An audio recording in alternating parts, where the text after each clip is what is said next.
Bonjour et shalom. Dans ce nouveau magazine hebdomadaire d'analyse intitulé Israël dans sa région, Israël au cœur du Moyen-Orient, nous revenons aujourd'hui sur un thème malheureusement toujours d'actualité, celui de la délégitimation d'Israël et de la désinformation souvent pratiquée par les médias occidentaux quand ils traitent du conflit israélo-palestinien. Avant d'engager le débat avec notre invité, Philippe Bensoussan, regardons ce court extrait du film documentaire Décryptage sur ce même sujet qu'il a réalisé dans les années 2002-2003 avec Jacques Tarnero, un extrait portant justement sur la représentation médiatique d'Israël.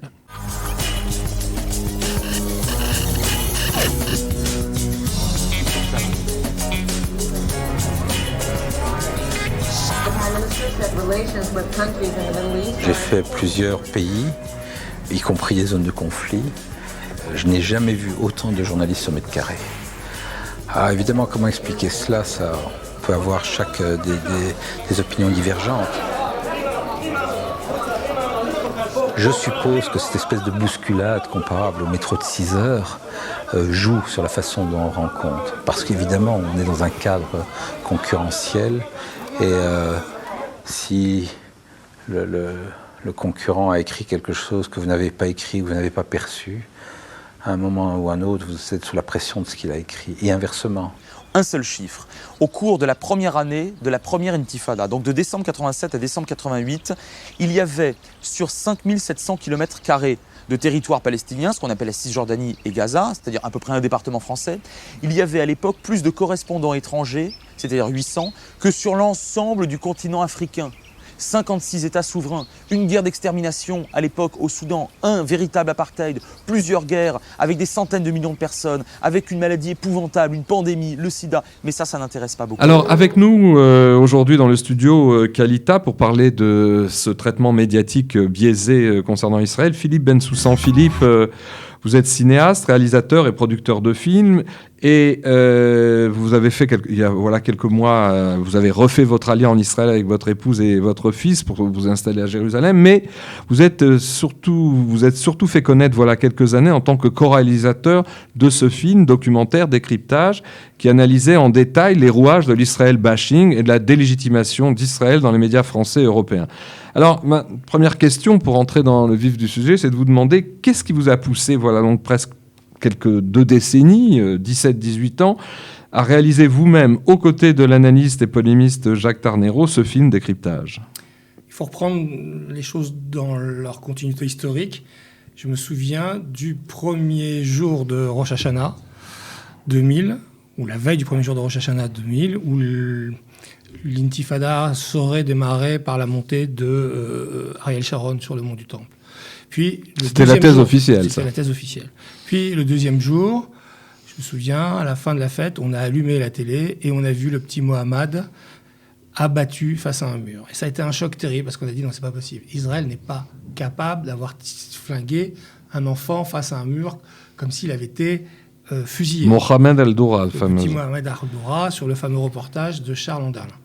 Et donc là, à partir de ce moment-là, quelque chose a basculé dans la société française.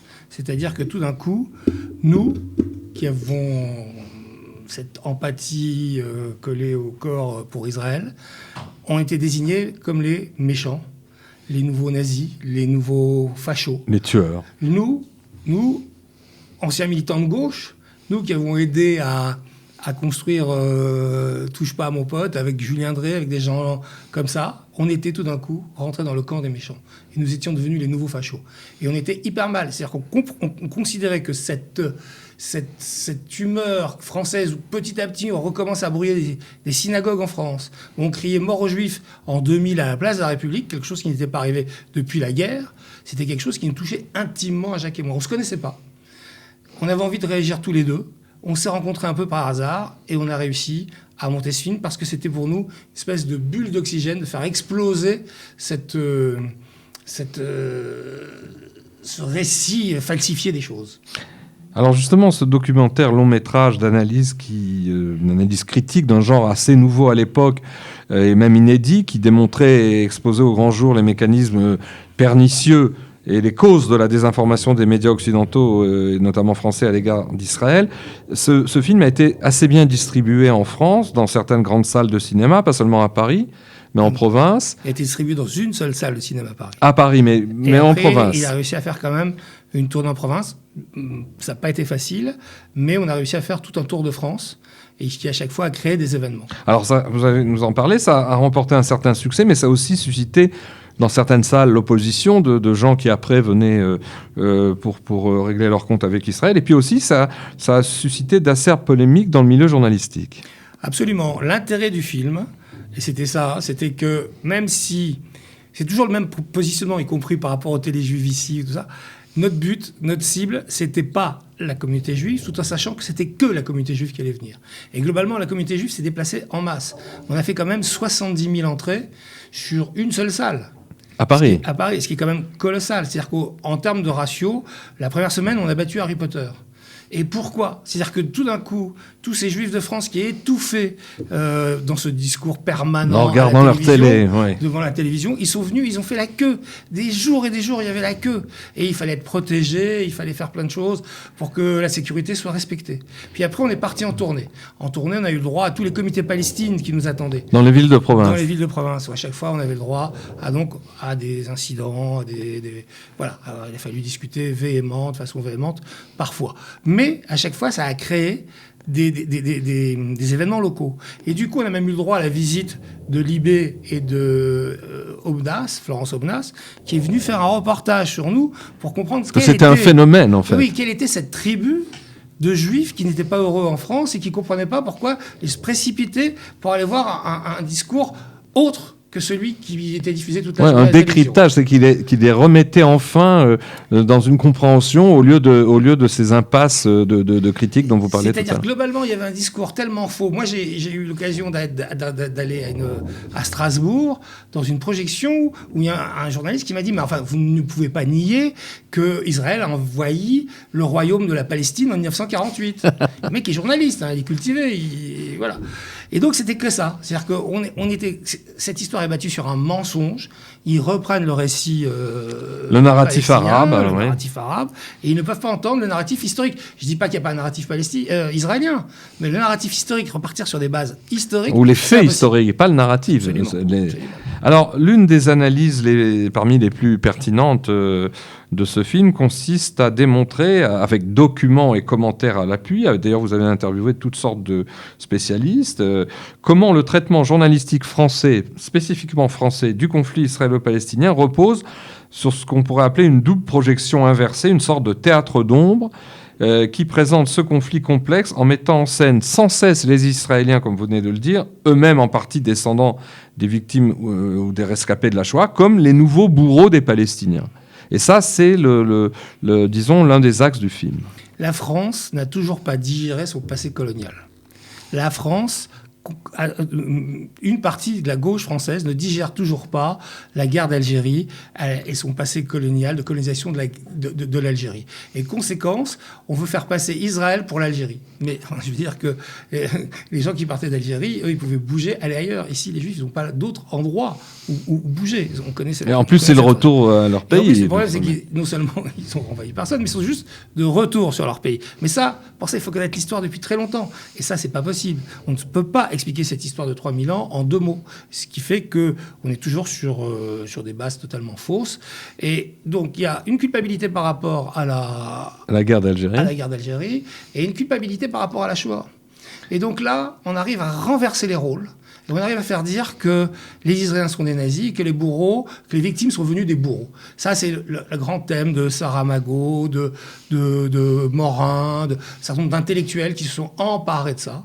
Et plus le temps a passé, plus le jeu devenait clair, plus on lisait les choses et on voyait comment les gens se découvraient. Et c'est effectivement un passé qui ne passe pas, une Shoah qui ne passe pas. Et la guerre d'Algérie, la France continue à regarder Israël comme une deuxième guerre d'Algérie. Alors que ce conflit n'a rien de colonial, c'est un conflit essentiellement politique et religieux. Alors, justement, je crois que c'était Alain Finkielkraut en son temps, déjà au moment de la première guerre du Liban, en 1982, il avait écrit un bouquin qui a abordé cette inversion culpabilisante, ou culpabilisante pour Israël et les Juifs, mais déculpabilisante pour l'inconscient collectif français. Dans son livre qui s'appelait La réprobation d'Israël, il avait abordé, justement, sans citer l'expression du théâtre d'ombre, il avait expliqué que, justement, en accusant les descendants que sont les Israéliens, soit des rescapés, soit des gens qui ont été massacrés dans la Shoah, en les mettant en scène comme des bourreaux, ça permettait de dire que la roue tournait, c'est-à-dire qu'une fois dans l'histoire on est victime, des fois on est bourreau, donc il n'y a pas de culpabilité.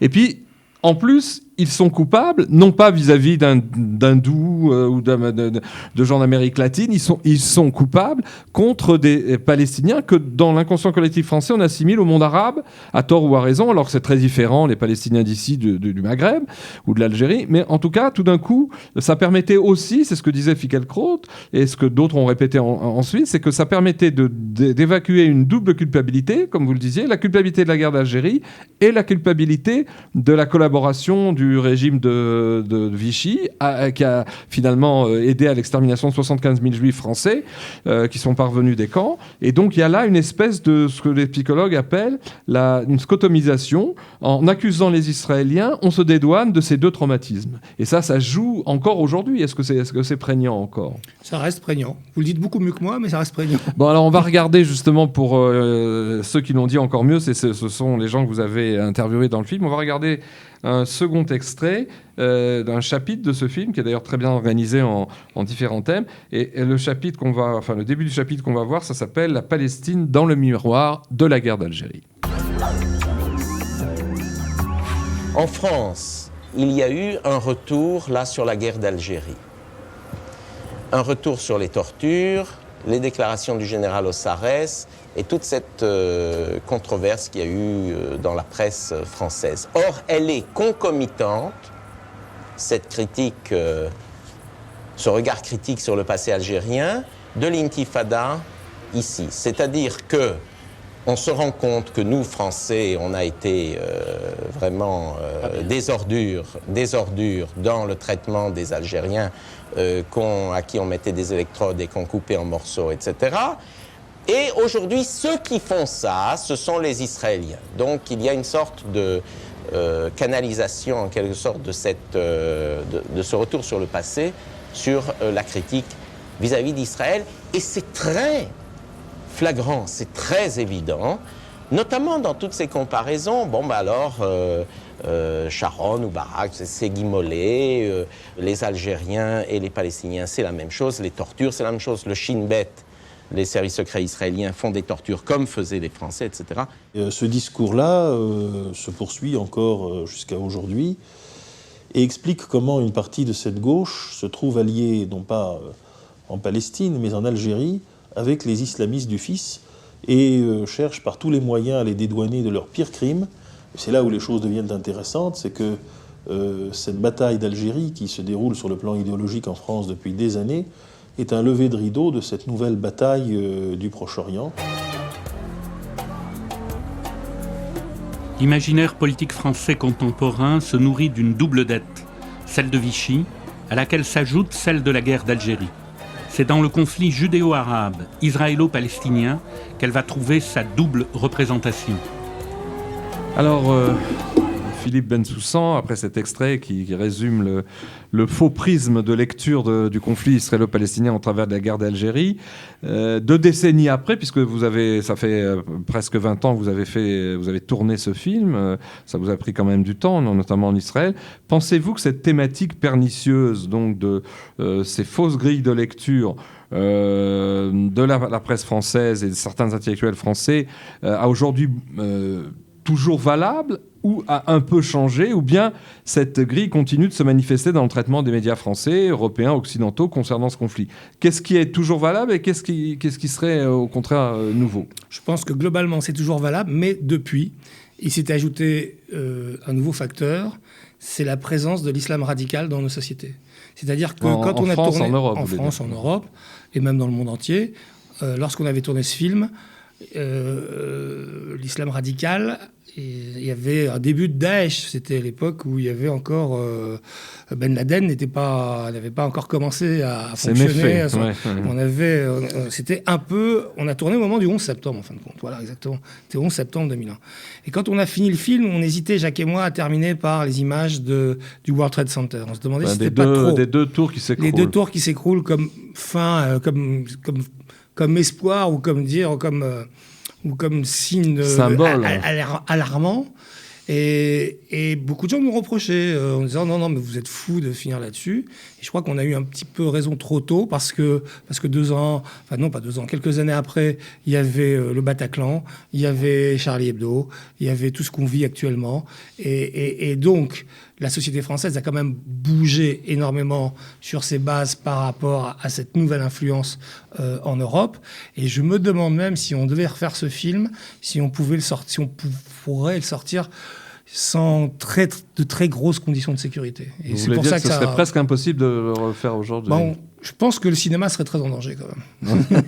Mais en définitive, alors, on peut poser la question sous un autre angle. Est-ce qu'il vous semble, en ce qui concerne l'image d'Israël, c'est quelque chose dont on parle beaucoup dans certains milieux politiques et diplomatiques ici en Israël. Est-ce qu'il vous semble que l'image d'Israël est aussi mauvaise aujourd'hui ou il y a quand même quelque chose qui a bougé dans les médias internationaux par rapport à il y a 20 ans? Il y a quelque chose qui a bougé. Enfin, ce film, il a fait bouger, alors très légèrement les choses, on ne peut pas dire qu'il y a été une révolution, mais ce film a créé des polémiques, a créé donc des débats au sein des journalistes, et depuis, on a remarqué une certaine tendance à l'équilibre, à la vérification de faits. Mais ça n'a pas empêché de faire France 2, un œil sur la planète, absolument épouvantable, fait par des militants pro-palestiniens sous couvert de journalisme. Et il a fallu donc de nouveau répondre. Ce qu'on sait, c'est que globalement, l'agence France-Presse est beaucoup plus prudente, on a une certaine évolution positive, ce qui n'empêche pas de continuer ce discours critique, compassionnel aussi. Compassionnel, victimisation.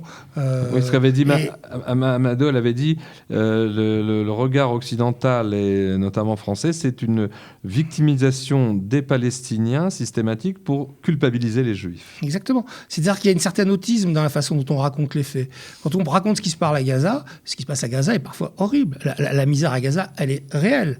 Elle est organisée par les dirigeants du Hamas. Elle n'est pas organisée par Israël, Israël livre en permanence des vivres. 300 camions par jour à Gaza. Mais il y a une volonté de laisser la population dans la pauvreté, de profiter du ciment, de construire des immeubles, construire des souterrains. Et ça ne rentre pas en ligne de compte dans la perception des médias. On ne parle que de la souffrance des Palestiniens, qui est réelle, et on ne parle pas de la souffrance des Israéliens, qui est réelle. On ne parle pas de l'effet de ce que c'est qu'un cerf-volant brûlant, qui enflamme, ou des pluies de roquettes, pour les jeunes enfants. Les angoisses. Alors c'est vrai, il y a moins de morts chez nous que chez eux. C'est vrai. C'est un peu asymétrique. Mais c'est une volonté de leurs dirigeants. Alors, est-ce que, tout de même, puisqu'on se posait la question de savoir si aujourd'hui quelque chose avait changé, est-ce que d'après vous, je dirais, ce degré zéro de la connaissance dont font preuve certains journalistes, vous citiez l'exemple d'un journaliste qui croyait qu'en 1948, Israël avait envahi le royaume de Palestine, est-ce que le fait que certains journalistes soient des ignares, et il faut bien le dire, pas tous, mais est-ce que c'est un phénomène qui n'a pas disparu encore? Non. Ça, c'est le problème du journalisme, c'est qu'il y a une paresse intellectuelle qui fait qu'on part d'une dépêche AFP et que tout le monde le répète. À partir du moment où c'est l'AFP, c'est normalement vérifié et donc il n'y a pas possibilité de vérification supplémentaire. Donc cette paresse intellectuelle, les bons journalistes essayent de lutter contre et essayent de se cultiver. Il y en a. Et puis sinon... Vous savez, sur des radios FM, sur des choses comme ça, les types relisent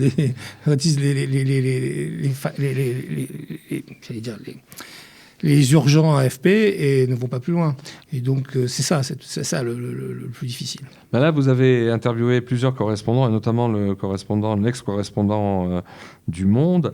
On avait remarqué, je crois que j'avais cité ce fait lors d'une autre réflexion sur la délégitimation, que sans le savoir, certains correspondants des grands médias français ont donné raison à l'un des versets des Télim, des psaumes de David, qui dit « Emet min haaretz titzmar », c'est-à-dire la vérité sort de la terre. Qu'est-ce que je veux dire par là? C'est qu'après avoir passé 2, 3 ou 4 ans, même si c'est un peu météore, mais en fait, après s'être inscrit dans la durée, avoir découvert les dessous complexes de ce conflit, le fait qu'ils aient été sur la terre d'Israël pendant un certain temps, une certaine vérité qui a affleuré, qui les a non pas convaincus du contraire de leurs idées, mais qui a tempéré leurs idées. On a vu comme ça des correspondants qui au départ étaient très virulemment, très durement contre Israël, revenir avec tout de même plus de pondération et savoir faire la part des choses. Est-ce que c'est quelque chose qui existe aussi? En tout cas, moi, que l'exemple de Georges Marion en connaissance. Georges Marion, type à part, c'est un remarquable journaliste, exceptionnel, qui a très vite compris ce qui se passait ici et qui a demandé à partir pour aller à Berlin parce qu'il se sentait trop en phase. Lui-même est d'origine juive, puisque son nom c'est Baruch. Juive, absolument. Et donc il a préféré, pour ne plus, à force d'être en empathie avec le peuple israélien, a préféré demander à être nommé ailleurs afin de continuer à avoir un travail équilibré. Et avec parce qu'il était en porte-à-faux ici. Parce qu'il se trouvait absolument en porte-à-faux, en plus en pleine intifada. Et donc il a demandé à partir. Globalement, il n'a pas été remplacé par des gens beaucoup mieux après. Ouais, donc en fait, malgré tout, de la terre sort la vérité. Le fait qu'on soit ici, on voit évidemment les choses différemment. Alors, autre aspect de notre analyse, est-ce que vous pensez que ce changement de ton qu'on relève, parce que même si l'image d'Israël continue d'être vilipendée, surtout dans les médias électroniques et les médias qui vont trop vite, peut-être moins dans la presse écrite ou avec plus de nuances, est-ce que vous pensez que ce changement qu'on relève, très nuancé, ce changement de ton, dans certains médias sur le conflit n'est pas dû aussi à un phénomène géopolitique considérable? C'est l'émergence de ce qu'on a appelé en France et à Paris de manière un peu trop rapide les printemps arabes, de manière très lyrique, qui en fait se sont transformés en hiver islamique quelques années après et qui ont en fait montré et qui ont l'évidence, à savoir que les problèmes de la région n'était pas dû au seul conflit, parce que je me souviens encore, il y a quelques années, quand on disait le conflit du Moyen-Orient, c'était le conflit israélo-palestinien, israélo-arabe, avec ça. Et donc ce conflit serait l'épine telle que si on l'extrayait, cette épine, et on le résolvait, tout irait bien au Moyen-Orient. Or, ce qui s'est passé depuis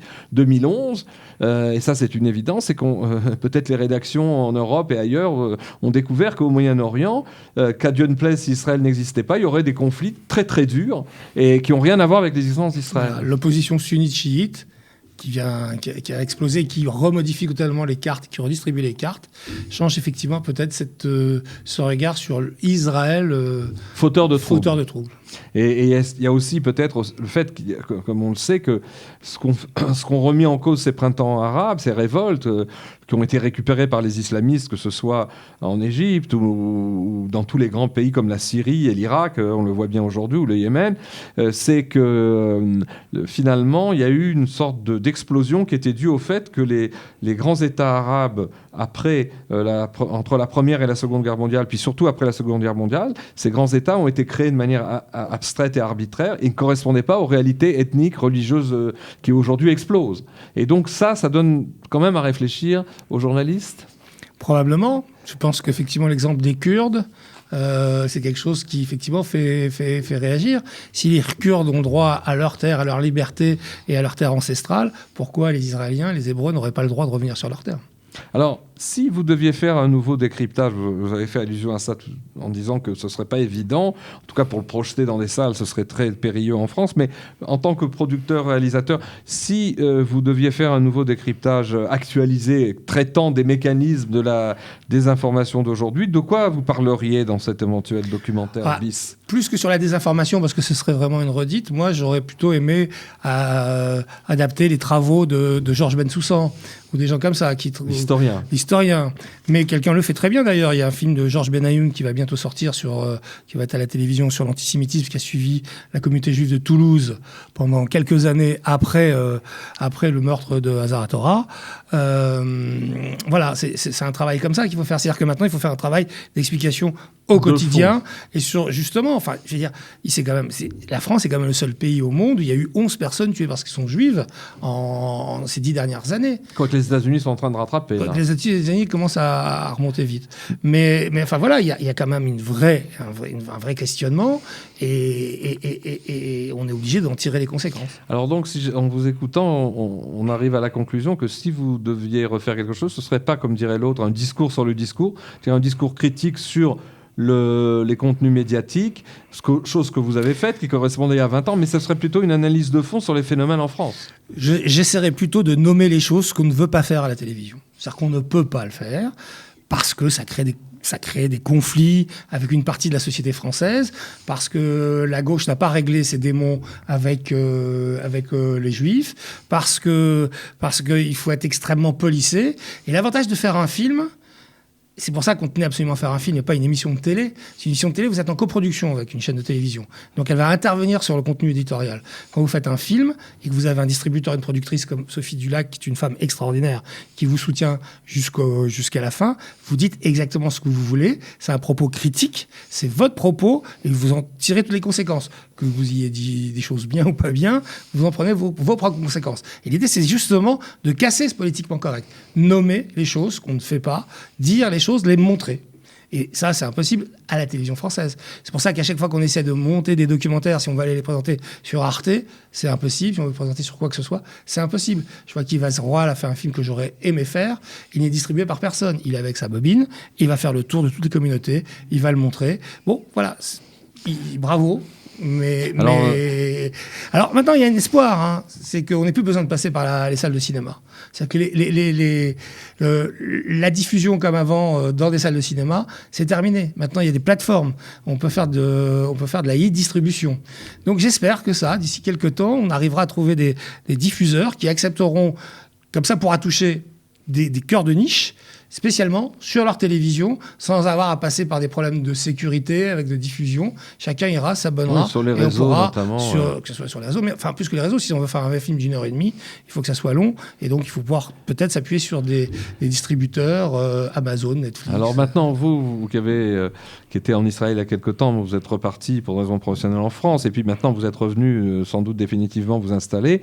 Et vous êtes loin de votre partenaire Jacques Tarnero, que j'ai eu le plaisir de connaître et qui lui est resté à Paris. Mais Jacques, il écrit, il continue de monter au créneau dans différents médias. Est-ce que ça vous démange pas de refaire quelque chose ensemble, peut-être ? Si, tout à fait. Mais on n'arrête pas d'y penser. On se parle tout le temps au téléphone. Je vous explique, notre problème, c'est la distribution. D'accord. Les idées de films, on les a. La production, c'est facile. Le problème, c'est qui va les voir et où. Et qui va les voir et où, c'est ceux qui donnent l'argent pour pouvoir faire le film. Mmh. Donc, on peut même avoir beaucoup d'argent pour faire le film. Si personne ne le voit, ça ne sert à rien. On peut se le passer entre Jacques et moi le soir, mais c'est pas suffisant. Il faut qu'il y ait un objectif. Il faut que ça soit distribué de façon importante, probablement aux États-Unis. Arriver à sortir du milieu juif, même du milieu franco-juif. Arriver à faire des films qui soient universaliste, que ça puisse concerner tout le monde et que ça ne soit pas juste le film d'un film communautaire. Mais Décryptage, vous l'aviez fait traduire en anglais, il a eu une distribution Une distribution dans des festivals, mais il n'y a aucune chaîne qui l'a acheté. Comme il n'y a aucune chaîne française qui l'a acheté. Ouais. À part TFJ à l'époque, qui avait 200 spectateurs. D'accord. Bah, écoutez, en tout cas, c'est sur cette perspective d'un nouveau travail peut-être en germe entre Jacques Tarnero et vous que nous arrivons au terme de ce magazine hebdomadaire en remerciant les auditeurs et ceux qui nous regardent de nous avoir suivis. Merci de votre attention et à la semaine prochaine. Et merci Philippe d'être venu.